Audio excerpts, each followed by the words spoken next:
ఐబొమ్మ రవి ఏదైతే సినిమాలు బయటికి రాకముందే తనకు సంబంధించినటువంటి వెబ్సైట్లో ప్రత్యక్షం కావడం, సినిమాలు వచ్చిన తర్వాత ఫస్ట్ రోజునే ప్రకటిస్తూ ఉండటం, ఇట్లాంటి సుదీర్ఘంగా చేసుకొచ్చాడు.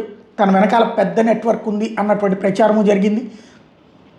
అతను సవాళ్ళు కూడా చేశాడు, పోలీసులకు దమ్ముంటే అరెస్ట్ చేయండి, ఇవన్నీ పూర్తయినాయి.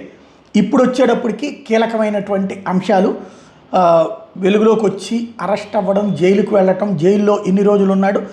నవంబర్ 16న అతను అరెస్ట్ చేశారు. డిసెంబర్ అయిపోయింది, జనవరి అయిపోయింది, ఫిబ్రవరి అయిపోయింది. ఈ ఫిబ్రవరిలోకి వచ్చేటప్పటికి ఇప్పుడు అతనికి బెయిల్ వచ్చింది. ఎట్టకేలకు 4 నెలల తర్వాత షరతులతో కూడినటువంటి బెయిల్ని ఇప్పుడు ఇవ్వడంతో బయటికి రావడం అన్నటువంటిది. అయితే షరతులు కాబట్టి తను ఆ కార్యకలాపాలు అయితే నడపకూడదు అన్నటువంటి, అది ఆల్రెడీ మేము బ్లాక్ చేసాం, అతని చేతనే చేయించామని పోలీసులు ప్రకటించారు. మరి ఏం జరుగుతుంది అన్నటువంటి రాబోయేటటువంటి రోజుల్లో చూడాల్సినటువంటి అవసరం అయితే ఉంది.